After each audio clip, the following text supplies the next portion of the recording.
श्री शिवाय नमस्तुभ्यम हर हर महादेव. देवादिदेव महादेव भगवान शिव यांच्या चरणी कोटी कोटी नमन. आणि श्री स्वामी समर्थ. स्वागत आहे आपल्या सगळ्यांचेच आमच्या चॅनल पूजा आस्थामध्ये. श्री स्वामी पुण्यतिथी सप्ताह नुकताच सुरू झालेला आहे आणि आज आपण या व्हिडिओमध्ये पाहणार आहोत की श्री गुरुचरित्र पारायण कसे करावे. श्री गुरुचरित्र हा अतिशय पावन असा उच्च कोटीचा ग्रंथ असून श्री गुरुचरित्र पारायण करण्याची संधी मिळाली तर भाविक आवर्जून या संधीचा लाभ घेतात. या ग्रंथाचे 52 अध्याय आहेत. श्री दत्तात्रेय महाप्रभूंनी नामधारक अतिसामान्यांना गुरुप्रणीत मार्ग मिळावा म्हणून श्री गुरुचरित्र हा ग्रंथ सांगितला आहे. श्री गुरुचरित्र हा ग्रंथ 5वा वेद मानला जातो. श्री गुरुचरित्र हा साधा ग्रंथ नसून दैवी शक्तीने भरलेला सिद्ध मंत्र स्वरूप महाप्रसादिक आणि वरद ग्रंथ आहे असे शास्त्रांचे मान्य आहे. श्री गुरुचरित्राचे पारायण हे अंतःकरण शुद्ध असताना केलेले चालू शकते, परंतु कुठलाही छल कपट न करता हे पारायण करावे हीच एक अतिशय महत्त्वाची अट आहे. श्री गुरुचरित्र या ग्रंथाचे 52 अध्याय असून ओवी संख्या 7491 इतकी आहे. काही ग्रंथात 53 अध्याय आहेत. त्याची विभागणी ज्ञानकांड, कर्मकांड, भक्तिकांड यांचा समन्वय यात साधला असून या तीनही उपासनांसाठी गुरुचे मार्गदर्शन कसे आवश्यक आहे याचे अतिशय सुंदर आणि मर्मग्रही विवेचन या ग्रंथकर्त्याने आपल्या या ओघवत्या भाषेत केलेले आहे. या ग्रंथात श्रीपाद श्रीवल्लभ व नृसिंह सरस्वती यांच्या लीलांचे चमत्कारिक कृतीपूर्ण वर्णन रसाळपणे केलेले आहे. इतकेच नव्हे तर श्री गुरूंच्या चरित्राचे निमित्ताने त्यांच्या असंख्य लीलांचे कलात्मक निरूपण अतिशय सुबोध व प्रासादिक भाषेत केलेले आहे. श्री गुरुचरित्र पारायण वाचनापूर्वी कुठली पूर्वतयारी करायची हे आपण समजून घेणार आहोत. श्री गुरुचरित्र वाचन करण्यापूर्वी आदल्या दिवशी समक्ष 4 कुत्रे व गायी यांना नैवेद्य द्यावा. हे 4 कुत्रे म्हणजेच दत्तात्रय महाराजांच्या भोवती असणारे 4 श्वान व गोमाता यांना आपल्याला नैवेद्य द्यायचा आहे. 4 कुत्रे ही 4 वेद होय व 1 गाय म्हणजे श्री दत्तात्रेय महाराजांची कामधेनू हा नियम पाळावा असे सांगितले जाते.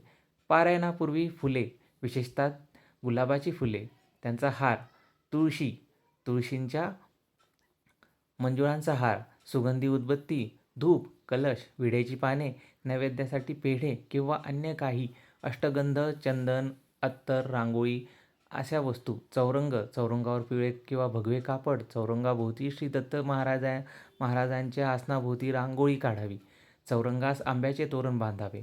प्रमुख दरवाजात तोरण बांधावे. चौरंगाजवळ डाव्या बाजूस समई लावावी. वाचन चालू असेपर्यंत समई पेटलेली असेल व अगरबत्तीही पेटलेली असेल याची व्यवस्था करावी. पारायणात बसण्यापूर्वी गावातील दत्त मंदिर अथवा जवळच्या श्री स्वामी समर्थ केंद्रात जाऊन विडा, सुपारी व नारळ ठेवावा. सदर पारायणास उपस्थित राहण्यासाठी देवी देवतांना प्रार्थना करावी व आपल्याला आशीर्वाद त्यांच्याकडून मागावा.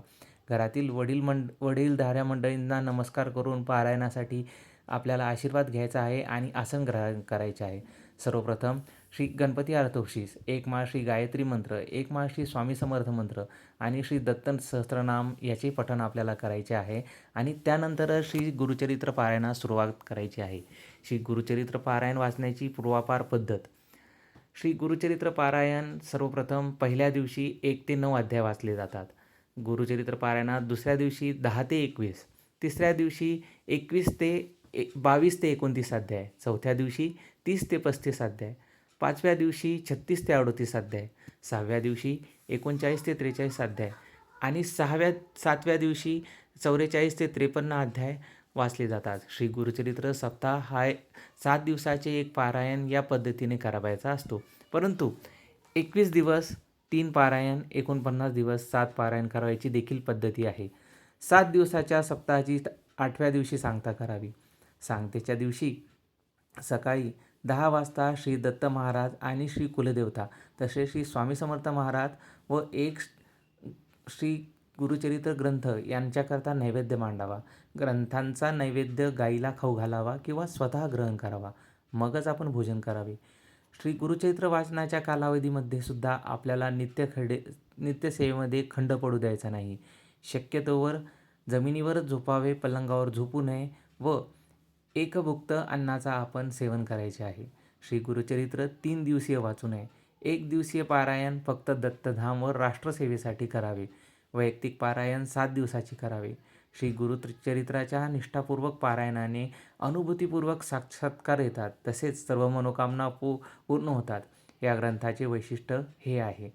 दुःखितांना, वेगवेगळ्या प्रकारच्या शापितांना, असाध्य आजार झालेल्यांना, दुर्धर आजार झालेल्यांना, पितृदोष असणाऱ्यांना श्री गुरुचरित्र पारायण हेच एकमेव साधन आहे जे शुभफल देते आणि विविध अंगी त्यांचे दुःख दूर करते आणि त्यांना शुभफलाची प्राप्ती करून देते. शास्त्रशुद्ध सप्ताह करण्यासाठी गुरुचरित्र पारायण करताना खालील नियम पाळावेत. श्री गुरुचरित्र सप्ताह करताना प्रारंभ शक्यतो शनिवारी व सांगता शक्यतो शुक्रवारी करावी. कारण शुक्रवार हा श्री नृसिंह सरस्वती महाराजांचा निजानंद गमनाचा दिवस आहे. परंतु श्री स्वामी पुण्यतिथी सप्ताह आणि दत्तजी जयंती सप्ताह या दिवशी वार, वेळ, दिवस पाहायची गरज नाही. या दिवशी सप्ताहाच्या सुरुवातीला तुम्ही पारायणाला बसू शकता आणि सप्ताहाच्या सांगतेला पारायणाची सांगता करू शकता. श्री गुरुचरित्र वाचनापूर्वी आदल्या दिवशी 1 गाय व 4 कुत्रे यांना गव्हाच्या पोळीचा नैवेद्य खाऊ घालावा. श्री गुरुचरित्र या ग्रंथाचे वाचन पूर्व किंवा उत्तर दिशेला तोंड करून करावे. वाचण्यापूर्वी रोज श्री दत्त महाराजांच्या फोटोची व श्री स्वामी समर्थ महाराजांच्या फोटोची तसेच ग्रंथाची पूजा करून 1 माळ गायत्री मंत्र, 1 माळ श्री स्वामी समर्थ मंत्र या मंत्रांचा जप करावा. तसेच श्री गणपती अर्थोशीस वाजवून ग्रंथ वाचनास सुरुवात करावी आणि श्री स्वामी समर्थ महाराजांना नमन करावे. श्री गुरुचरित्राचे वाचन पहाटे 3 ते 4 पहाटे 3 ते सायंकाळी 4 या दरम्यान करावे. दुपारी 12 ते 12:30 ही वेळ दत्त महाराजांच्या भिक्षेची असल्याने या वेळेस पारायण बंद ठेवावे. श्री गुरुचरित्र वाचनाच्या कालावधीत दुसऱ्यांच्या घरचे अन्न म्हणजेच परान्न घेऊ नये. आपली पत्नी, बहीण व आई यांच्या हातचे अन्न खाण्यास हरकत नाही, परंतु उपवासही करू नये. दोन्ही वेळेस सकाळ संध्याकाळ 1 धान्य फराळ करावा. काहीही समस्या असल्यास खर्चाने बाहेर खाण्यास हरकत नाही. पाहुण्यांकडे किंवा कुठल्याही कार्यक्रमास गेल्यास त्या ठिकाणी दक्षिणा देऊन आपण नाईलाज असल्यास त्या ठिकाणी दक्षिणा देऊन आपण खाऊ शकता.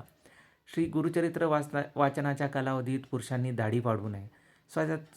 किंवा बाहेर दाढी करायची गरज पडल्यास स्वतःच्या हाताने दाढी करावी. तसेच या काळात चामड्याऐवजी नायलॉन किंवा रबरी चपलांचे जोड वापरावेत.